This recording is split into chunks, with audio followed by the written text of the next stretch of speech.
औज़ुबिल्लाहिमिनश्शैतानिर्रजीम बिस्मिल्लाहिर्रहमानिर्रहीम। नाज़रीन, एक नई वीडियो के साथ हाजिर खिदमत हूँ और उम्मीद करता हूँ मेरी इस वीडियो को भी आप उसी तरह पसंद करेंगे और सराहेंगे जिस तरह मेरी पिछली वीडियोस को पसंद किया और कमेंट्स बॉक्स में जाके जिन्हें अच्छी लगी उन्होंने सराहा, जिन्हें कोई काबिल तनकीद लगी तो उस पर तनकीद की। मैं दोनों को सलाम पेश करता हूँ और दोनों की राय का एहतराम करता हूँ और कोशिश करता हूँ कि उनके कमेंट्स के हिसाब से अपने आप को मज़ीद अपग्रेड कर सकूँ।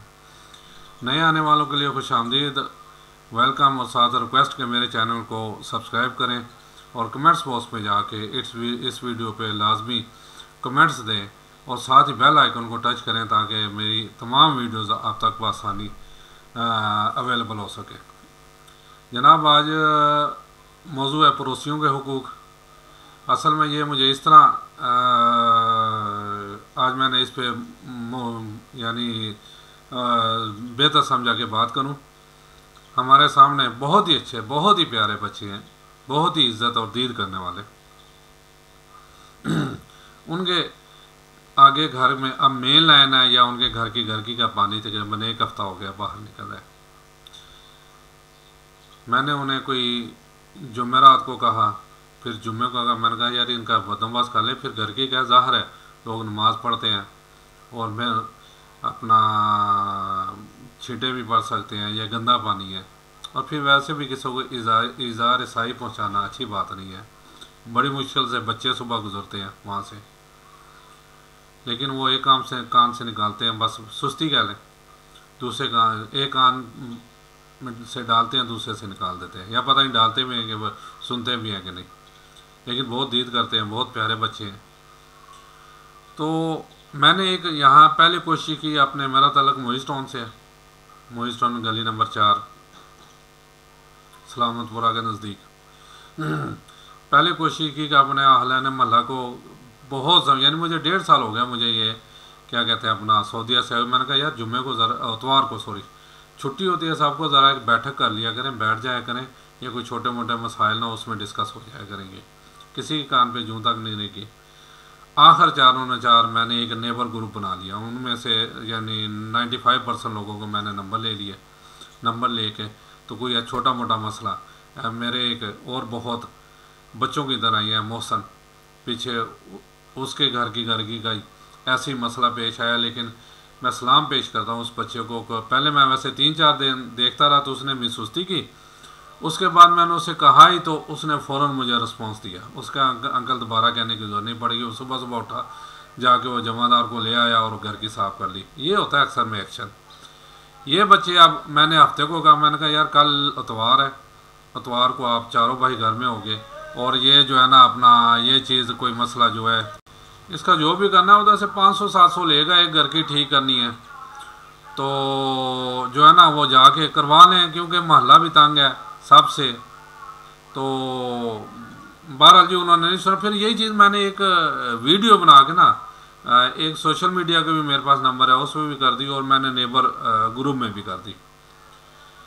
अब असल में हमारे यहाँ तब्दीली क्यों नहीं आती इस मुल्क में? एक छोटी सी गली का हाल देख लें, इसमें 11 बंदे हैं, हम 3 तो ये भाई हैं, बाकी पीछे 8 हैं। एक सिर्फ मेरे बच्चे ने, वो भी बेटे के सामने ही है, मेरे राइट साइड पे सामने रहता है, सिर्फ उसने उस पर रिस्पॉन्स दिया।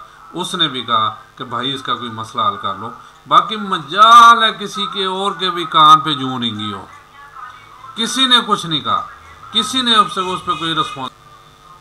यानी जब हम एहतजाज नहीं करेंगे, देखिए इस घर के साथ अगर मैं कहूँ तो सबसे ज़्यादा सबसे बेहतर तल्लुकात हमारे हैं, लेकिन जहाँ हक की बात होगी वहाँ एहतजाज भी करना पड़ेगा, वहाँ कहना भी पड़ेगा और पोलाइटली।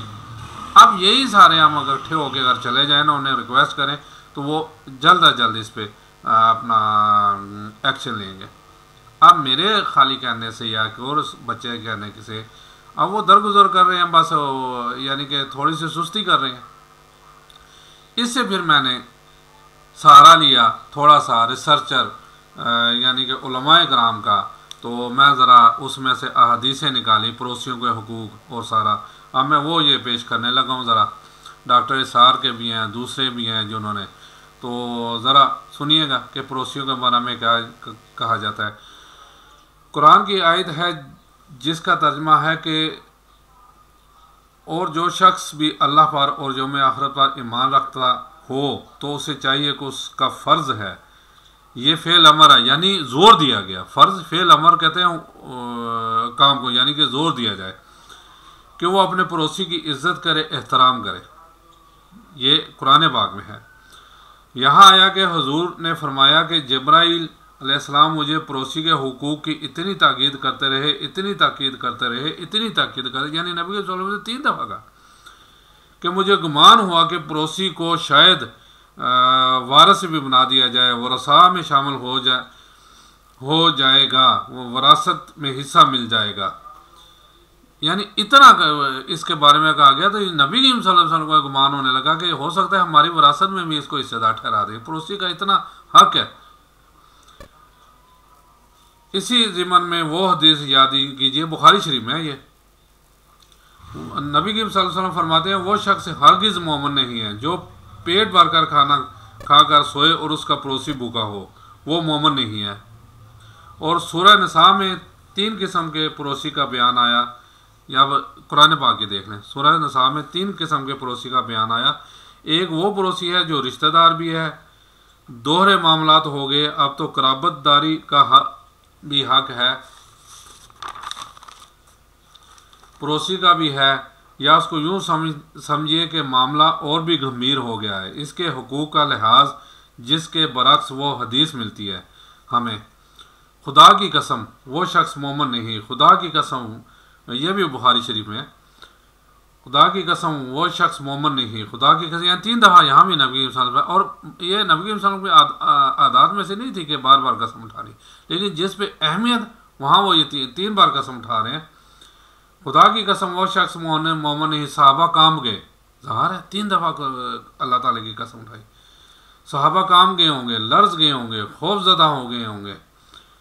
कौन शख्स बदबख्त है जिसके बारे में अल्लाह के नबी ने 3 बार कसम उठाई? हुजूर किसके बारे में इरशाद फरमा रहे हैं? वो फरमाया वो शख्स जिसकी इज़ार आसानी से उसका पड़ोसी चैन में नहीं है, सुकून में नहीं है। अंदाज़ा करें, नबी सल्लल्लाहु अलैहि वसल्लम फरमा रहे हैं, कोई और नहीं फरमा रहा। आप बदअखलाक हैं, पड़ोसी डरता रहता है, न जाने कब क्या बक दे। कई होते हैं ना बीच में, क्या ज़ुबान से कह दे, इससे तो गुफ्तगू करना ही गलत है। अब ज़ाहिर बात है, इसके बाद एक आदमी शरीफ है,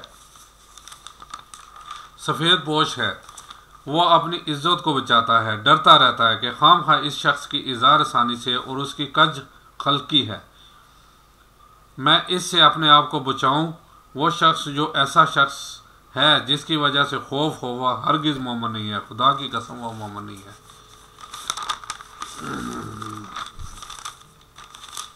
अब कुछ मुख्तलिफ अहादीस का मैंने नंबर वाइज किया हुआ है कि देख लें। यह सारे पड़ोसी के जो हैं हकूक़ और दूसरे के फ़राइज़ कह लें। वो शख्स जन्नत में नहीं जाएगा जिसका पड़ोसी उसकी आफतों से अमन में नहीं है। ये मुस्लिम में है।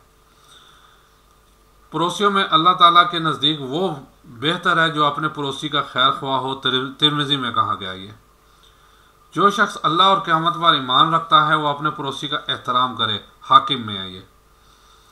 मोमन वो नहीं जो खुद पेट भर कर खाए और उसका पड़ोसी उसके पहलू में भूखा रहे, यानी मोमन कामिल नहीं। ये तिबरानी में है।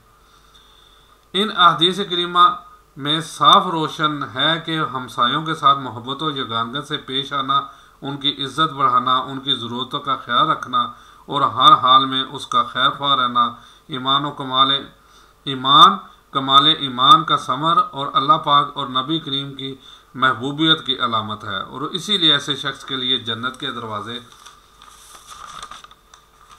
खुले होते हैं। पड़ोसियों में मोहब्बत की तरक्की और तल्लुकात की इस्तवारी का बेहतरीन ज़रिया बाहम हदियों तोहफ़ों का तबादला है। इसके लिए मामूली खाने पीने की चीज़ें भी करामद हैं, यानी ज़रूरी नहीं है बहुत कीमती चीज़, आप सिर्फ खाना जो पकाया ज़रा अच्छा वो भेज दें उसकी तरफ। एक हदीस शरीफ में है कि एक शख्स ने अर्ज़ किया, या रसूलुल्लाह सल्लल्लाहु अलैहि वसल्लम, फ़लाँ औरत के मुताल्लिक़ ज़िक्र किया जाता है कि नमाज रोज़ा सदका कसरत से करती है, मगर यह बात भी है कि वह अपने पड़ोसियों को ज़ुबान से तकलीफ़ देती है। नबी करीम सल्लल्लाहु अलैहि वसल्लम ने फरमाया वो औरत जहन्नमी है। कितनी बड़ी बात है, अपने हकूकुल्लाह के तमाम फ़राइज़ पूरे कर रही है, सिर्फ हकूकुल इबाद का अपने पड़ोसियों के साथ उसकी यानी तलक़ात सही नहीं फरमाया, वो जहन्नमी है। उन्होंने अर्ज़ किया या रसूलल्लाह फ़लाँ औरत के मुताल्लिक़ ज़िक्र किया जाता है उसके नमाज रोज़ा और सदक़ात में कमी है, यानी नफली रोज़ा नफली नमाजें और सदका कम करती हैं मगर अपनी ज़बान से पड़ोसियों को ईज़ा नहीं देती, यानी उसमें हुस्न इखलाक मौजूद है। नबी करीम सल्लल्लाहु अलैहि वसल्लम ने फरमाया वो औरत जन्नती है।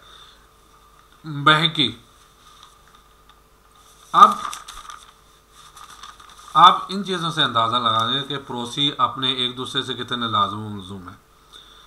ज़हन नशीन कर लें, बाज़ अहादीस में पड़ोसियों के ये हुकूक अरशाद फरमाए गए हैं। नंबर 1, जब वो मदद मांगे तो उसकी मदद करो, यानी इस्तात रखते हो अगर तो, वरना बहुत ही पोलाइटली प्यार से माजत कर लो। जब कोई चीज़ तलब करे तो उसे कर्ज दो, यहाँ भी अगर इस्तात रखते हो। जब वो मोहताज हो तो उसकी हाजत पूरी करो। जब वो बीमार हो तो उसकी इयादत करो। जब उसकी यहाँ कोई खुशी की बात हो तो उसे जाकर मुबारकबाद दो। जब वो किसी बलाओ गम में हो तो उसकी ताज़ियत को जाओ। बग़ैर इजाज़त अपनी इमारत बुलंद ना करो कि उसकी हवा रोक दो। देखिए यहाँ तक आ गया कि आप उसकी इजाज़त के बाद अपनी इमारत बुलंद नहीं कर सकते। जब वो मर जाए तो जनाजे के साथ जाओ।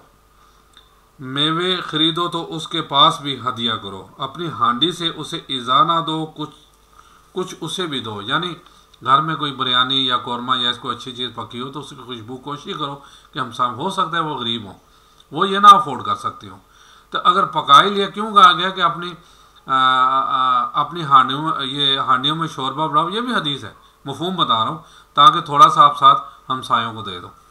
तो कोशिश करो किसी की खुशबू, जैसे आजकल वो क्या कहते हैं छत पे चढ़ के तिक्के कबाब बना रहे होते हैं, उसकी खुशबू 4-4 मोहल्लों तक जा रही होती है। इस चीज़ से मना फरमाया गया ताकि कोई भी गरीब, देखिए बड़ा समझदार होता है, हो सकता है कि बच्चा जिद कर बैठे मैंने भी ये खाना है, अब माँ को समझाना बाप को समझाना मुश्किल हो जाए, तो इसकी भी ये ईज़ा आसानी है, इसका भी वो बंदा जो कर रहा है वो उससे क़यामत वाले दिन जवाब तलबी होगी।